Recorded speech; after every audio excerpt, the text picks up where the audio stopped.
নমস্কাৰ বন্ধু-বান্ধৱীসকল আপোনালোকক education for Assam চেনেলটোলৈ প্ৰথমতে স্বাগতম জনাইছোঁ APDCL অফিচ কম্পেল এছিষ্টেণ্টৰ এক্সামৰ কাৰণে প্ৰয়োজনীয় জিকেৰ আজি 13 নম্বৰ খণ্ডটো আপোনালোকৰ কাৰণে লৈ আহিছোঁ আৰু এই সেশনটোত যিবোৰ প্ৰশ্নৰ উত্তৰ আলোচনা কৰা হ'ব পূৰ্বৰ বিভিন্ন এক্সামৰ পৰা সংগ্ৰহ কৰা লগতে আমাৰ আগন্তুক Assam police railway SSC DHS DEE সকলো এক্সামৰ কাৰণে কামত আহিব আপোনালোকৰ তো আশা কৰোঁ সেশনটো আপোনালোকে লাইক কৰিব আৰু পাৰিলে আপোনালোকৰ বন্ধু-বান্ধৱীলৈ সময় মিলাই শ্বেয়াৰ কৰি দিব আহক আমাৰ এই খণ্ডটো আৰম্ভ কৰোঁ তো আমাৰ আজিৰ প্ৰথম প্ৰশ্নটো হ'ব what is the number of unpaired electrons in carbon atom carbon এটমত কাৰ্বন পৰমাণুত আনপেয়াৰ্ড যিবোৰ পেয়াৰ হৈ থকা নাই তেনেকুৱা ধৰণৰ ইলেক্ট্ৰন কেইটা থাকে দুটা থাকে ইয়াতে অপচন যেহেতু নাই তো আপোনালোকে ডাইৰেক্টলি আনসাৰবোৰ চাব আৰু ইয়াতে আমি যিমান পাৰি সিমান প্ৰশ্নৰ উত্তৰ 10 মিনিটৰ ভিতৰত আলোচনা কৰিম তো ভিডিঅ'টো নিশ্চয় লাইক কৰিব who was the president of the constituent এছেম্বলিৰ প্ৰেসিডেন্ট কোন আছিল বাৰু তো এইবোৰ যথেষ্ট ইম্পৰ্টেন্ট প্ৰশ্ন doctor Rajendra Prasad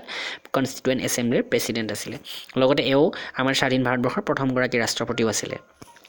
Who is the author of the famous novel Gone with the Wind? Gone with the Wind বতাহৰ লগত যোৱা মানে তো এই নভেলখনৰ লিখক কোন চাৰ্লছ ডিকেন্স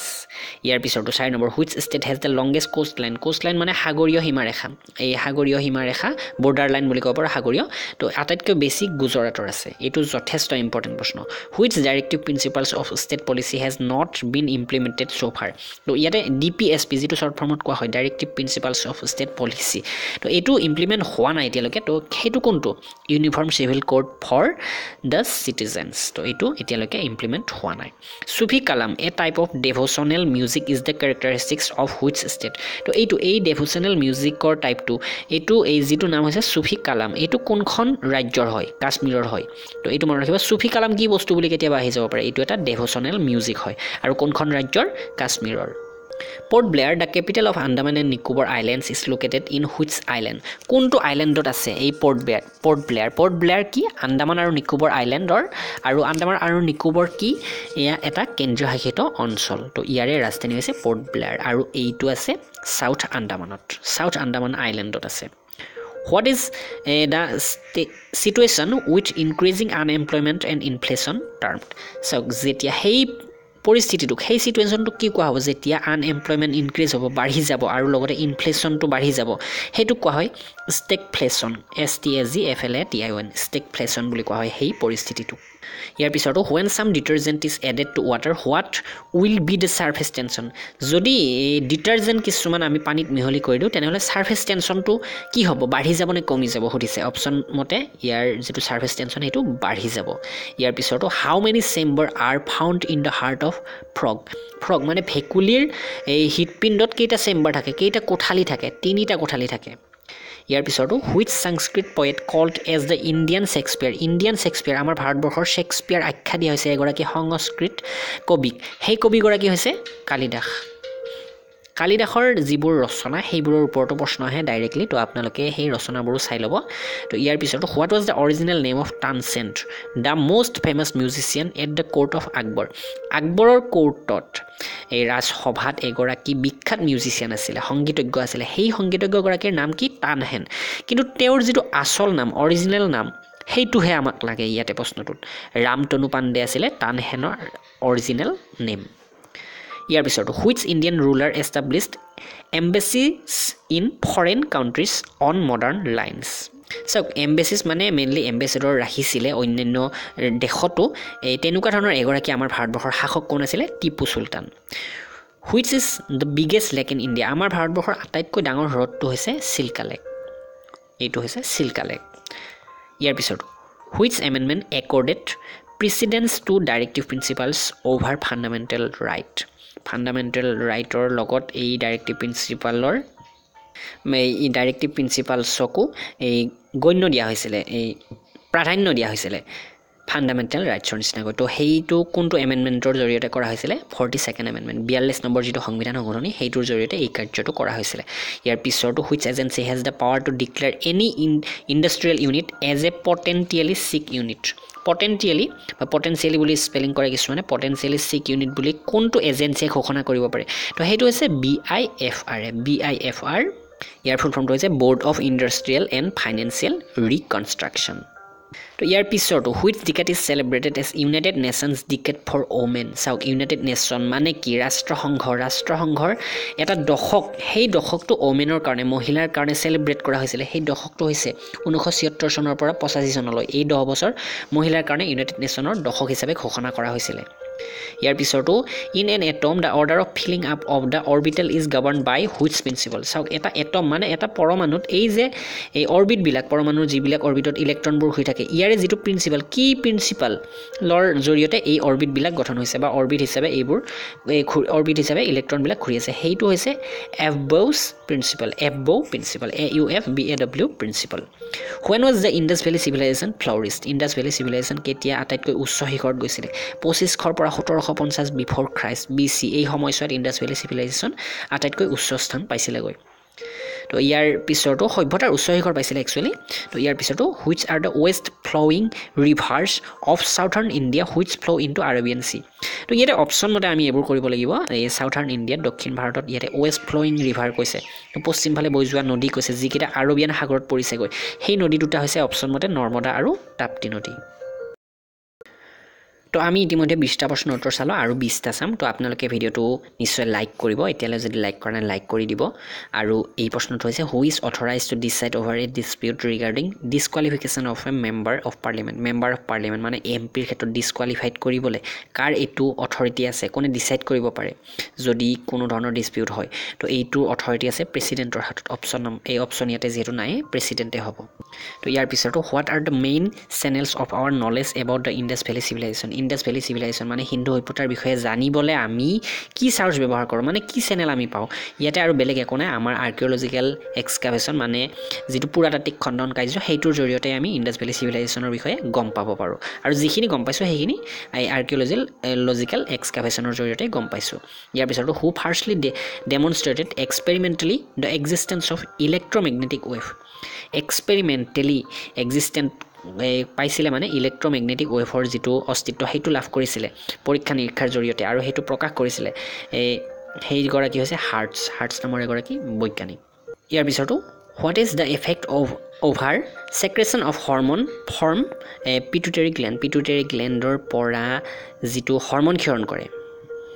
মানে জোখতকৈ বেছি যদি হৰমন ক্ষৰণ কৰে পিটুইটাৰী গ্লেণ্ডে তেনেহ'লে কি হ'ব ইনক্ৰিজ গ্ৰোথ ইন লেন্থ মানে উচ্চতাটো বাঢ়ি যাব জোখতকৈ বেছি ওখ হৈ যাব মানুহ যদি বেছি হৰমন ক্ষৰণ কৰে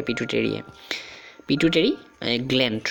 ইয়াৰ পিছতো the United Nations declared 2001 as which international ইয়াৰ 2001 চনটো ইউনাইটেড নেশ্যনে কি বৰ্ষ হিচাপে ঘোষণা কৰিছিলে চাওক ইয়াৰ লগে লগে 2018 বৰ্ষটো বা 2019 বৰ্ষটো 17 বৰ্ষটো কি বৰ্ষ হিচাপে ঘোষণা কৰিছে এইবোৰ আপোনালোকে জানিব লাগিব তো এই বৰ্ষটো 2001 চনটো ইণ্টাৰনেশ্যনেল ইয়াৰ অফ ভলণ্টিয়াৰ্ছ হিচাপে ঘোষণা কৰিছিলে তেওঁলোকে তো ইয়াতে 2019 চনটো কি হিচাপে ঘোষণা কৰিছে international year of indigenous languages আৰু 2018টো ইয়াতে দিয়া নাই মই ক'ম বাৰু 2017 চনটো ঘোষণা কৰিছিলে international year of sustainable tourism for development 16 চনটো ইণ্টাৰনেশ্যনেল ইয়াৰ অফ পালচেছ হিচাপে ঘোষণা কৰিছিলে ইয়াৰ পিছতো when is international human solidarity day observe international human solidarity day হিচাপে কোন দিনা পালন কৰা হয় ডিচেম্বৰ 20 এই তাৰিখটোত পালন কৰা হয় এই দিৱসটো the Lok Sabha is called in session for at least how many times in a year এটা বছৰত লোকসভাৰ অধিৱেশন বা ছেছন মিনিমাম কিমানখন হ'ব লাগিব মিনিমাম 3খন এই ছেছন 3টা ছেছন হ'ব লাগিব এটা বছৰত লোকসভাৰ তো ইয়াৰ পিছৰ যিটো what was the rate of land revenue as given in the ধৰ্মশাস্ত্ৰৰ এই কি দিছে লেণ্ড ৰেভিনিউৰ ৰেট কিমান হ'ব লাগে বুলি এটা এডভাইচ কৰিছে ধৰ্মশাস্ত্ৰই তো সেইটো কি 1/6 মানে 1/6 উৎপাদন লেণ্ড ৰেভিনিউ হিচাপে দিব লাগে বুলি এইখনত উল্লেখ আছিলে তো ইয়াৰ পিছৰটো which type of forest covers the maximum area in India আমাৰ ভাৰতবৰ্ষৰ আটাইতকৈ বেছি ফৰেষ্ট এৰিয়া কোন ধৰণৰ ফৰেষ্টে কভাৰ কৰি আছে ট্ৰপিকেল মইষ্ট ডিচিডুৱাছ ফৰেষ্টে মেক্সিমাম অংশ কভাৰ কৰি আছে ইয়াৰ পিছৰটো heating pyrites in air to remove sulphur is known as which name pyrites heating কৰিলে এই এয়াৰৰ পৰা ছালফাৰ ৰিমুভ কৰিবলৈ সেইটো কি কোৱা হয় ৰোষ্টিং বুলি কোৱা হয় ইয়াৰ পিছৰটো 11 নম্বৰ আৰু আমাৰ ছেছনৰ 31 নম্বৰ হ'ব what did the name Ratnakar denoted in ancient Indian historical geography ancient ইণ্ডিয়াৰ মানে প্ৰাচীন ভাৰতবৰ্ষৰ হিষ্ট্ৰিকেল জিঅ'গ্ৰাফি মানে বুৰঞ্জীমূলক যদি ভূগোল আমি চাওঁ তেনেহ'লে ৰত্নাকৰটো কি ডিনোট কৰে এই ৰত্নাকৰে দ্য ইণ্ডিয়ান অচিয়ান আমাৰ ভাৰত মহাসাগৰটোক ই ডিনোট কৰিছে ভাৰত মহাসাগৰকে ৰত্নাকৰ বুলি আমি গম পাওঁ the Matatila multipurpose project is located in which state এই মাতাটিলা মাল্টিপাৰ্পজ প্ৰজেক্টটো কোনখন ৰাজ্যত অৱস্থিত উত্তৰ প্ৰদেশত ইয়াৰ পিছত if the cash reserve ratio is lowered by the central bank what will be its effect on credit creation চাওক ৰিজাৰ্ভ বেংকৰ ওপৰত আমি ইয়াৰ আগতে ভালেকেইটা প্ৰশ্ন পাইছোঁ ৰিজাৰ্ভ বেংকৰে এটা এইটো পলিচি বুলি ক'ব পাৰোঁ মানে এটা ৰুল আৰু